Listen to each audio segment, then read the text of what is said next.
Salut à tous. Aujourd'hui, petite vidéo débat avec mon ami Dagot18. Salut. Donc, qui a une chaîne YouTube. Vas-y, présente-toi. Hein. La chaîne Dagot18 du gaming, par rétro, nouveauté, de tout. N'hésitez pas à passer faire un tour, ça vaut le coup. Bon, de toute façon, je mettrai le lien dans la description. Puis le gars, et puis t'en feras ce que tu voudras. Oui. Tu te masturberas dessus. Oh. Donc, aujourd'hui, petit débat. Alors, le jeu vidéo est-il dangereux? C'est un débat qui a été vu maintes et maintes fois, mais on va essayer d'y apporter un point de vue un peu plus psychologique, on va dire.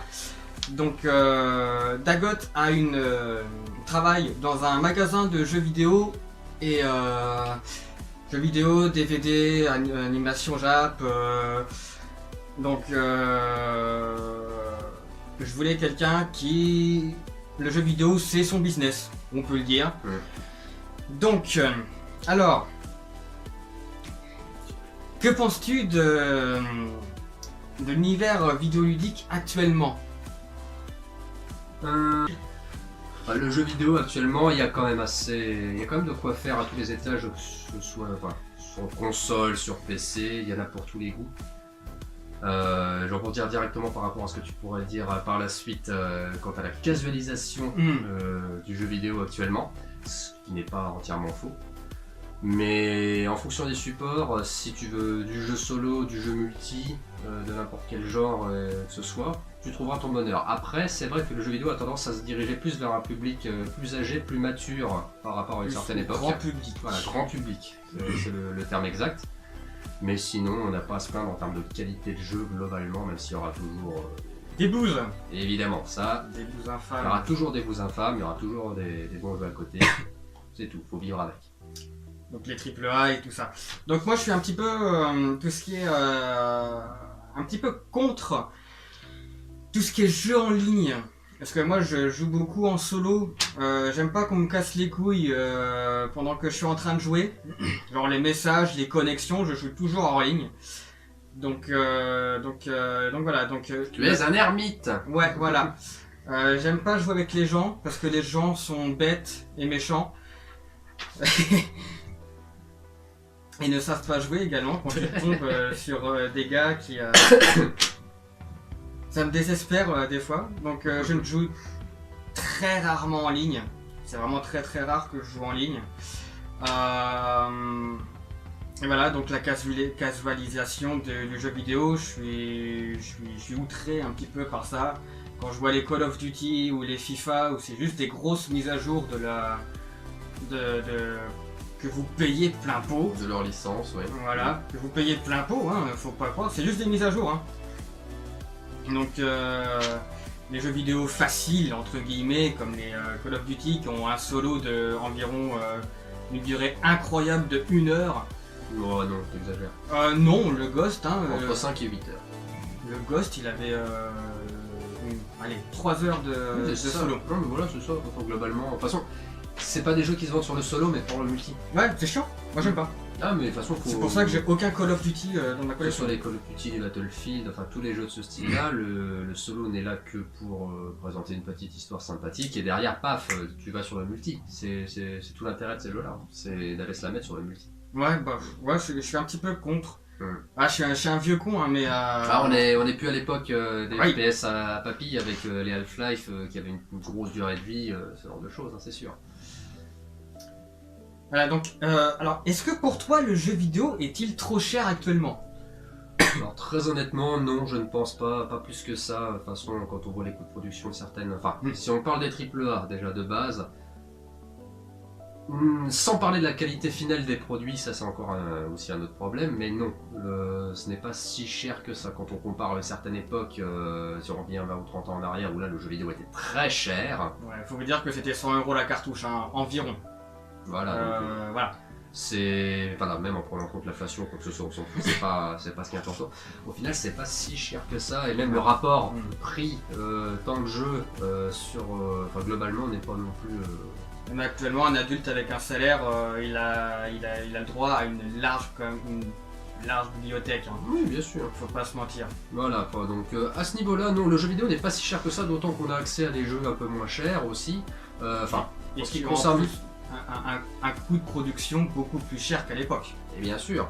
Et même que ce soit tous les supports, que ce soit console ou PC, on a accès à des petits jeux, que ce soit des petits jeux indépendants ou des petites productions qui sont complètement abordables et qui offrent en plus des expériences des fois plus intéressantes et satisfaisantes que certains trucs. Donc non. Globalement, à part pour certains points précis, non, le jeu vidéo n'est pas spécialement cher. Voilà, donc moi je pense que voilà, on n'a pas trop à se plaindre. Parce qu'il faut dire que dans les années 80, c'était à 100 € la cartouche, quasiment. Et après, ce que je trouve dommage, c'est que c'est comme par exemple la boutique de Dagot pratique des prix vraiment. Vous touchez combien sans indiscrétion par jeu neuf? Je crois que c'est 1 € ou quelques centimes. Non, bah de toute façon, vu qu'on a une politique de prix en ce qui concerne le neuf d'être le moins cher possible en général, on essaie de ne jamais dépasser les 59,90 en neuf. Ouais. Non, on se fait 1 ou 2 € maximum, des fois c'est quelques centimes, mais de toute façon, vu que ce n'est pas là où notre marge bénéficiaire se fait, c'est sur l'occasion, de toute façon c'est normal. Le neuf c'est surtout une vitrine pour attirer le client pour qu'il ait accès aux derniers jeux sortis, mais sinon c'est sur l'occasion qu'on se fera notre beurre. Donc, évidemment, c'est pas là qu'on va rechercher le bénéfice. Ouais. Après, ce que je trouve dommage, moi, c'est les grandes surfaces où eux, c'est vraiment pas leur gagne-pain, qui pratiquent des prix indécents. Ce qu'on appelle les prix normaux, de toute façon. Non, c'est pas normal. Vous êtes une boutique spécialisée dans le jeu vidéo. Normalement, ça devrait être des boutiques comme la vôtre, qui devrait être justement à 70 € le jeu. Là, les grandes surfaces, ils n'ont aucune raison de mettre de... Bah, si on était spécialisé dans le neuf, ce qui n'est pas le cas. Voilà. Après, il y a certaines grandes enseignes, type Micromania, qui eux, par exemple... ça, c'est abusé, ça. Oui, mais après, voilà, vu qu'ils font de l'occasion, mais ils font aussi du neuf, ça justifie le fait qu'ils soient un peu plus chers. Voilà, n'en déplaise certaines mauvaises langues, voilà, ouais. C'est de la concurrence en ce qui me concerne, mais c'est pas pour ça que je ne comprends pas que je ne me mets pas à leur place. Bon. Si Valmont. Faut faire son bénéfice, hein. On est en crise, hein. Ouais. Faut pas se mentir, on est toujours en crise. La croissance augmente un petit peu, mais bon, pas de ouf, on va pas se mentir. Mais bon. Donc, on va parler d'un sujet assez sensible. L'addiction dans le jeu vidéo. Qu'est-ce que t'en penses? L'addiction, bah, tout dépend, franchement. Dans le jeu vidéo, évidemment, plus on joue, plus on a envie de jouer, ça c'est une certitude, surtout quand on y a accès sans limite, forcément. T'auras envie d'y retourner. Après, toi, en ce qui te concerne, toi, t'as vraiment eu une addiction au jeu vidéo? Ouais. Moi, j'ai vraiment eu une addiction aux jeux vidéo. Je jouais 4-5 heures par jour. Et j'avais vraiment cette sensation de manque. Quand on parle d'addiction, parce que l'addiction du jeu vidéo n'est pas classifiée psychologiquement. Faut savoir ça. Donc il n'y a pas de remède, il n'y a pas de médicaments, il n'y a pas de traitement. Il y a des suivis psychologiques. Il y a des suivis psychologiques, bien entendu. Mais j'ai vraiment eu une addiction aux jeux vidéo. Parce que la vie de famille fait que voilà, c'était mon refuge un petit peu. Et voilà. Bref, on va pas parler de ça, on s'en fout un petit peu.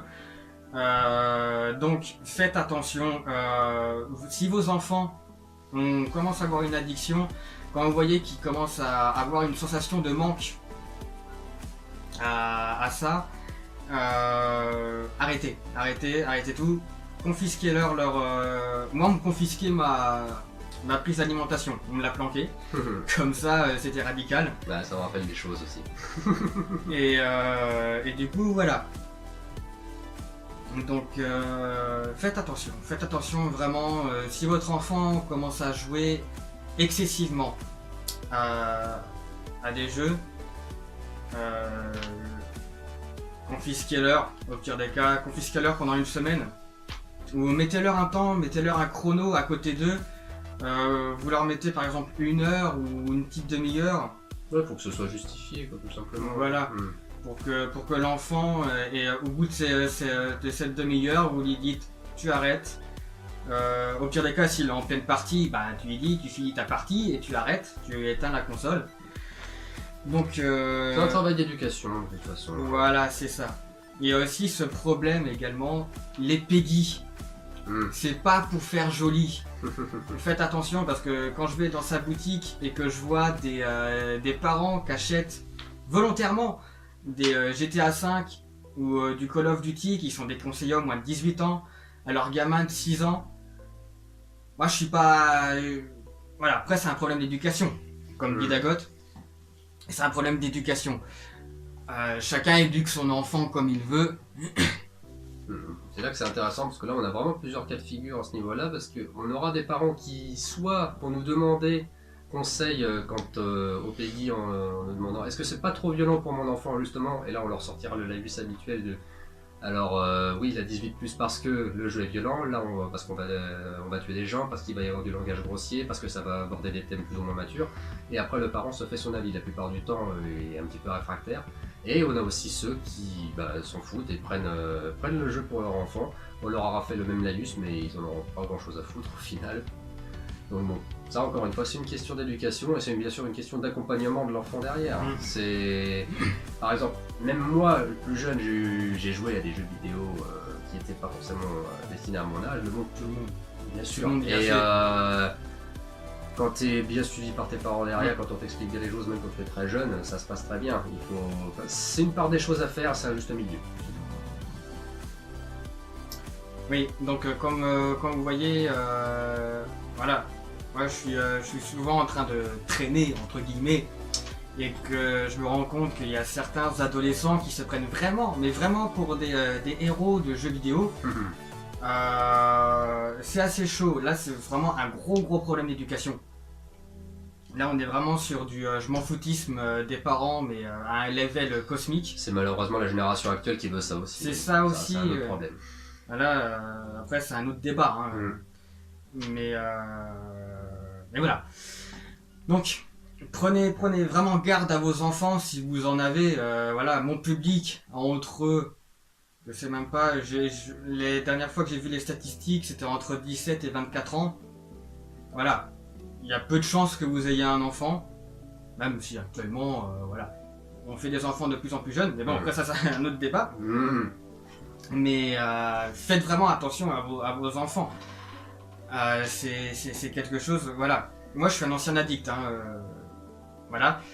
Et faut faire attention, c'est tout. Et tout, il n'y a pas de, parce qu'il n'y a pas de suivi, enfin si, on aura toujours un suivi psychologique. Vous pouvez toujours consulter un psychologue. Quand vous voyez que votre enfant a vraiment une addiction aux jeux vidéo. Après, comme j'ai dit, c'est dans les cas extrêmes évidemment. Après. Voilà. Il n'y a pas de classification en fait. Il y a une classification pour les addicts à la drogue ou à l'alcool. Mais il n'y a pas de classification pour l'addiction aux jeux vidéo. Donc c'est quelque chose qui est toujours sujet à débat. Voilà, c'est ça.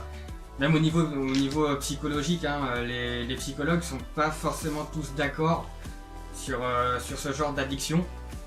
Parce que voilà, une addiction à un écran, voilà. Il y a des addicts qui sont addicts à la pornographie, il y a des addicts à l'alcool, à la drogue. Il y a toutes sortes d'addictions, mais le jeu vidéo n'en fait pas partie. Voilà. Un autre mot à ajouter ou À part de faire attention, faire très attention, bien suivre, enfin en ce qui concerne les plus jeunes, bien les encadrer, bien les entourer, bien leur expliquer les choses. Alors il y a d'autres à dire. De toute façon, leur mettre les jeux pour leurs âges entre les mains, et s'ils doivent jouer à des jeux un peu plus qui ne sont pas forcément adaptés pour eux, les encadrer. Qu'est-ce que tu penses de l'avenir vidéoludique?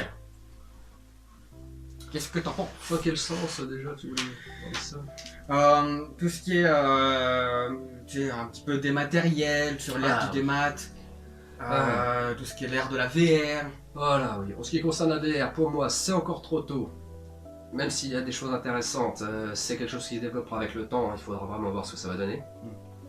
En ce qui concerne le démat, on s'en rapproche de plus en plus. D'ici quelques années, on y passera, le matérialisé disparaîtra au profit justement du démat. C'est en train de se faire côté PC, où maintenant, les boîtes ne servent plus que de code d'accès, pour être clair. Mais bon, on s'en rapproche, fatalement.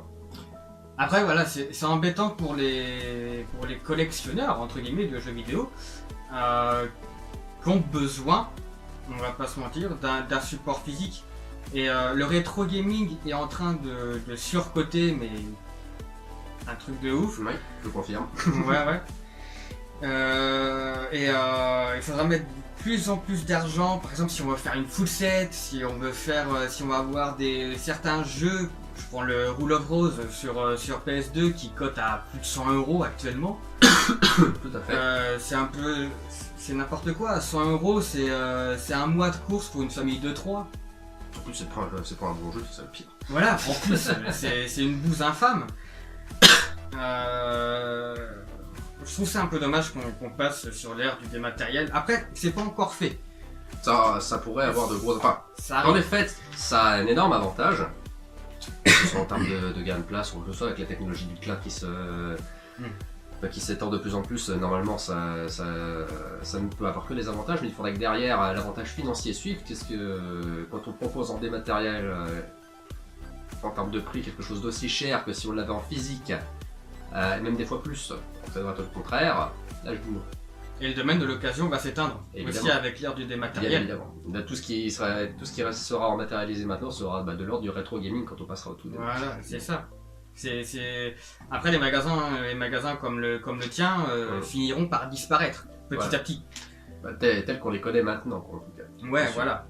Donc, ce sera plus que des boutiques de rétro. Voilà. Surtout que ça me fait chier parce que 90% de mes jeux viennent de sa boutique. Donc, voilà. Donc, en conclusion, est-ce que tu penses que le jeu vidéo est-il dangereux?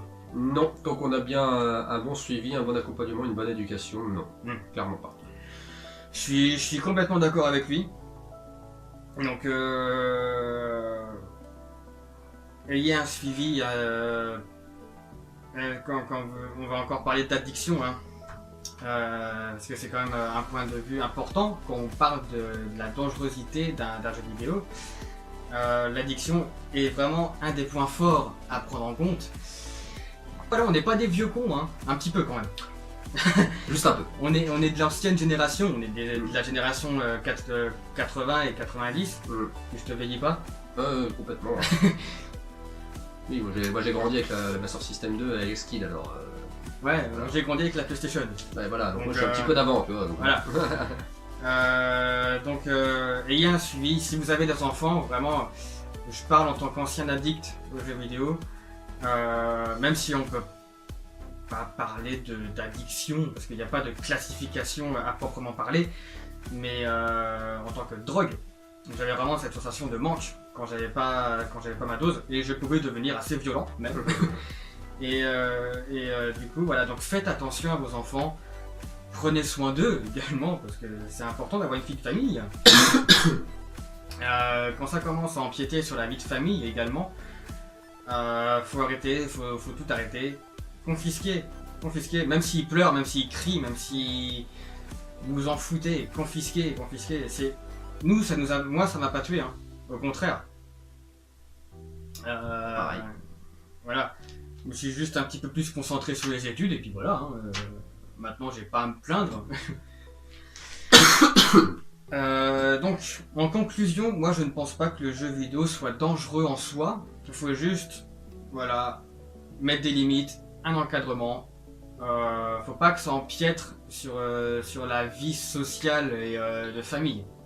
Exactement. Même si maintenant, on peut dire que le jeu vidéo a aussi une connotation un peu sociale, si, contrairement à toi, on se donne un peu plus à des jeux. Voilà. Ouais, moi, je suis un insociable, mais ça passe. Hein. Moi, je prends beaucoup de plaisir à jouer à un jeu vidéo, même hors ligne. Hein. Ouais, voilà, sûr. Je joue à des JRPG. Les JRPG, ça n'a pas besoin de se faire en ligne. Bien sûr que non. Même si... Voilà. Donc c'est tout pour toi? Est-ce que tu as parlé de ce que tu voulais?